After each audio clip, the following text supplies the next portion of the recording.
Një mëngjesi të nderuar teleshikues të Drita Televizion, të jemi së bashku në emisionin What Happened Today, çfarë ka ndodhur sot. Data sot shënon 8 korrik dhe ne kemi përgatitur disa informacion në lidhje me ngjarjet më të rëndësishme që kanë ndodhur në këtë datë, ku ju ftoj që të ndiqni.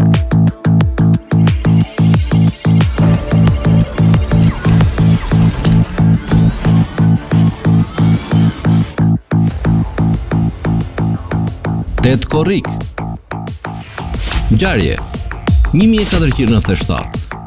Vasco da Gama, detari portugez, lundroi nga Lisbona në rrugtimin e tij të parë, në të cilin gjeti rrugën detare për në Indi rreth Kipit të Shpresës së Mirë. Lindje 1809. Lindi Ljudevit Gaj, politikan kroat. 1819.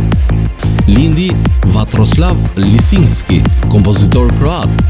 1836. Lindi Joseph Chamberlain, politikan britanik.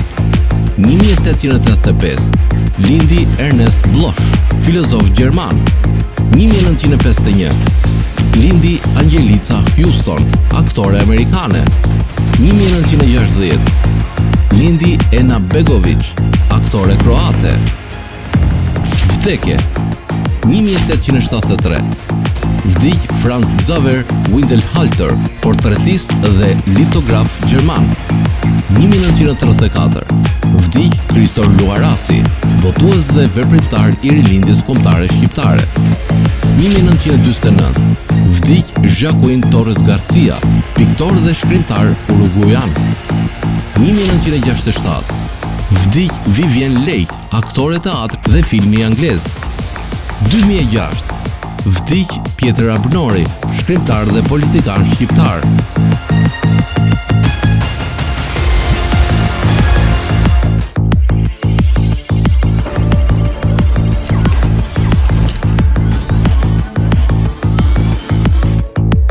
Ndërkohë kemi përgatitur për ju biografinë e Brandon Lee, i cili ishte ylli i filmit të aksionit. Ai ishte djali i aktorit Bruce Lee. Vdekja e tij e parakohshme u shkaktua nga një aksident me armë në dërimet e filmit The Crow.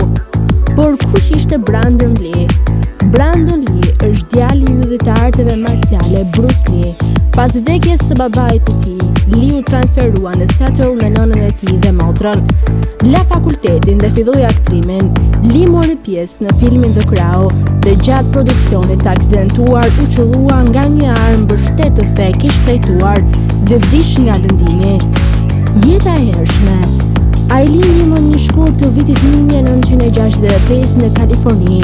Ai kaloi disa nga vitet e tij më të hershme në Hong Kong. Mirërisht, Lee humbi baban e tij kur ishte vetëm 8 vjeç. Lee luftoi duke u rritur, duke lëvizur shumë dhe duke u përballur me të qenë djali një legjende të arteve marciale. Si adoleshent, ai u fut në telashe dhe la shkollën e mesme disa herë. Më vonë ai kaloi një vit në kolegjin Emerson në Boston duke studiuar për dramë, ndërsa kolegji nuk ishte për të. Aktrimi ishte padyshim pasioni i tij. Fillimisht duke qëndruar larg filmave të arteve marciale, Lee përfundimisht përqafoi trashëgiminë e tij. Ai realizoi filmin e tij të parë artistik, Trashëgimia e tërbimit në vitin 1986 në Hong Kong, i cili ishte kantonitisht një gjuhë që ai e dinte që nga fëmijëria. Karriera e hershme. Rreth asaj kohe, Lee u shfaq në Kung Fu, The Movie with David Carradine, i cili u transmetua në televizion. Ai luajti rolin një vrasësi vdekjeprurës dhe skenat e tij të fuqishme luftarake lanë mjaft përshtypje tek shikuesit. Me karrierën e tij në rritje, Lee nënshkroi për të luajtur Eric Draven në The Crow, bazuar në librat komik të James O'Barr. Në film, personazhi i tij ishte një muzikant i vrarë rock, i cili kthehet nga të vdekurit për t'u hakmarrë ndaj bandës që e vrau atë dhe të dashurën e tij. Fatkeqësisht, pati një sër fatkeqësisht gjatë të shtënave, duke filluar nga dita e parë ku një antar i ekipazhit pothuajse u godit nga rryma. Nga fundi i prodhimit, Lee po performonte skenën e tij të vdekjes për filmin, kur u godit nga një plumë që ishte futur në armën mbështetëse, që supozohej të ishte bosh. Plumbi i depërtoi në bark dhe përfundoi pranë shtyllës kurrizore. Lee u largua në spital ku kirurgët u përpoqën të ndalonin gjakderdhjen dhe të riparonin dëmin, por nuk ja dolën dot. Ai vdiq më 31 mars të vitit 1993 nga plagët e marra. Para këtij aksidenti tragjik, Lee kishte planifikuar të martohej me të fjuarën e tij më 17 prill në Meksik.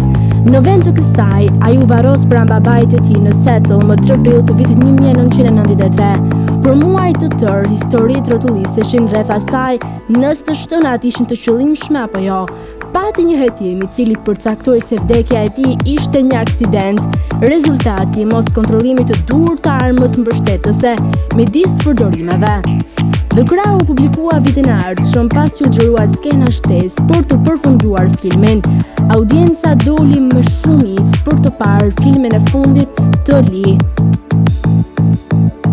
Tani do të kalojmë në rubrikën edhe shëndeti. Sot kam përzgjedhur për të folur rreth mineralit të bakrit, ku gjendet, në cilat ushqime ai gjendet me sasi të mëdha, çfarë sjell mungesa e tij dhe teprica e tij në trupin ton. Bakri është një mineral kyç në trupin e njeriut. Është i nevojshëm për ndërtimin e indeve të forta, roli në mbrojtjen e shëndetit, mbrojtja antioksiduese. Bakri është një nga faktorët bashkëpunues për një formë enzime të quajtur superoksid dismutaza ose SOD. SOD është një nga enzimat më të mëdha antioksiduese në trup. Nga studimet e fundit, ku të rinj vullnetar ushqyen me një dietë ku kishte mungesë bakri, reduktimi i funksionit të SOD ishte një nga rezultatet. Në fakt, këto ndryshime ishin të dukshme brenda muajit të parë të dietës eksperimentale. Në raste më të avancuara të deficiencës së bakrit, përfshirë dhe njerëzit të cilët kanë kryer bypass kirurgjikal, kjo humbje e mbrojtjes antioksiduese për gjatë viteve mund të çojë në dëmtim të rëndë të sistemit nervor. Integriteti i kockave dhe indeve. Bakri është i nevojshëm për prodhimin e kolagjenit, një proteinë strukturore në trup. Kur deficienca e bakrit bëhet e rëndë, integriteti i indeve, sidomos të kockave dhe të gjakut, fillon të dëmtohet. Për shembull, foshnjat me lindje të parakoshme në traktet gastrointestinale të pazhvilluara si duhet, mund të shfaqin probleme të kockave në lidhje me mungesën e bakrit.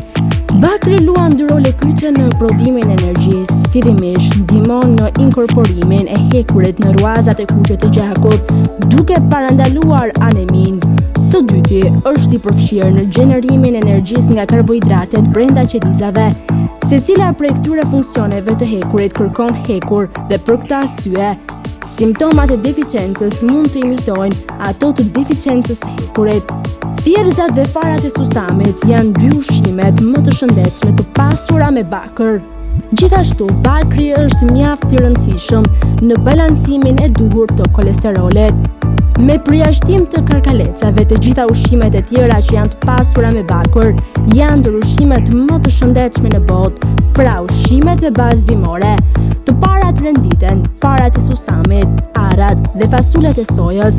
Këto ushqime ju sjellin rreth 3/4 e vlerës ditore të bakrit. Disa burime të shkëlqyera të tjera të bakrit janë perimet me gjethe jeshile, përfshirë spinaqin, asparagun dhe kungullin, të cilat janë burime të shkëlqyera të bakrit. Më tej mund të përmendim agrumet, drithrat, arrat, farat.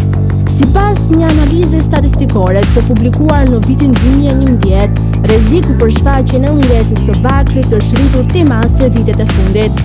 Shumica e të rriturve pothuajse nuk marrin sasinë e rekomanduar ditore të bakrit, kështu që rreziku për toksicitetin dietik rritet. Problemi i parë është një gjendje gjenetike që dëmton aftësinë për të pastruar bakrin nga trupi, duke çuar në një grumbullim të niveleve toksike.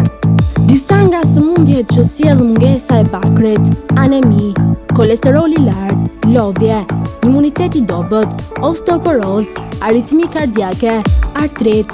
Në vitin 2018, Food and Nutrition Board of the National Academy of Sciences publikoi një seri referencash dietike që ndikuan në sasitë e rekomanduara dietike dhe adekuate për bakrin. Për foshnjat nga periudha 0 deri në 6 muaj duhet 0.2 mg bakër. Nga periudha 6 deri në 12 muaj duhet 0.22 mg bakër. Për fëmijët nga mosha 1 deri në 3 vjeç duhet 0 deri në 34 mg bakër. Nga mosha 4 deri në 8 vjeç 0.4 mg.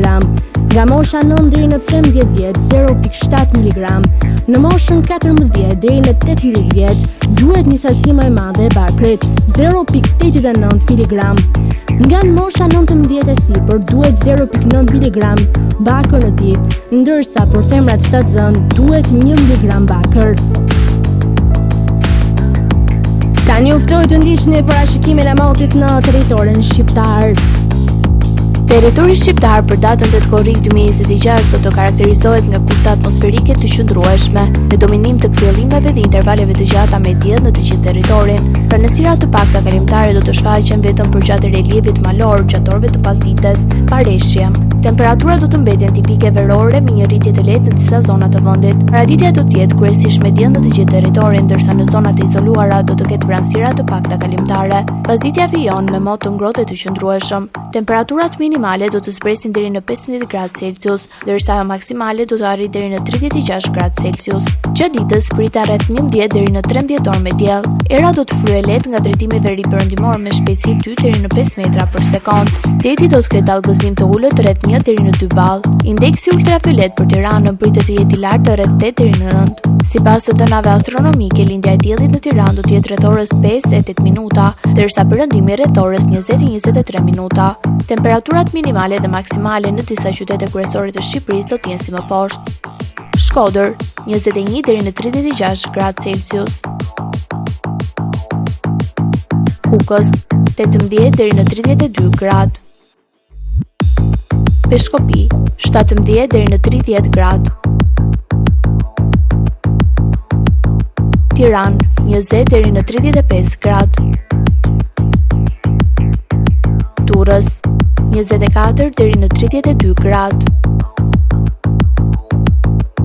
Kavaj, 23 deri në 32 gradë. Elbasan, 21 deri në 35 gradë. Berat, 22 deri në 36 gradë. Korçë, 15 deri në 29 gradë. Florë, 24 deri në 32 gradë. Gjirokastër, 18 deri në 31 gradë. Sarandë, 24 deri në 32 gradë Celsius. Tani u ftoj të ndiqni parashikimin e motit në territorin e Kosovës. Territori i Kosovës për datën 8 korrik 2026 do të karakterizohet nga një mot të qëndrueshëm me kthjellime dhe intervale të gjata me diell në të gjithë territorin. Gjatë pasdites në zonat malore mund të ketë vranësira të pakta kalimtare, por pa reshje. Temperaturat të mbeten të larta dhe tipike për stinën e verës. Paraditja do të jetë një mot kryesisht të kthjellët, ndërsa pasditja vijon me temperatura të larta dhe mot të qëndrueshëm. Temperatura minimale pritet të zbresë deri në 14 gradë Celsius, ndërsa maksimale do të arrijë deri në 33 gradë. Era do të fryejë lehtë nga drejtimi veri perëndimor me shpejtësi 2 deri në 5 metra për sekond. Indeksi ultraviolet për Prishtinë pritet të jetë i lartë rreth 7 deri në 8. Sipas të dhënave astronomike, lindja e diellit në Prishtinë do të jetë rreth orës 4:58 minuta, ndërsa perëndimi rreth orës 20:22 minuta. Temperaturat minimale dhe maksimale për disa qytete kryesore të Kosovës do të jenë si më poshtë. Mitrovica, 15 deri në 32 gradë. Podujev, 14 deri në 31 gradë. Skënderaj, 15 deri në 32 gradë. Pej, 15 deri në 32 gradë. Prishtinë, 15 deri në 33 gradë. Gjakov, 16 deri në 33 gradë. Malishev, 16 deri në 33 gradë. Gjilan, 15 deri në 32 gradë. Ferizaj, 15 deri në 32 gradë. Kaçanik, 14 deri në 31 gradë.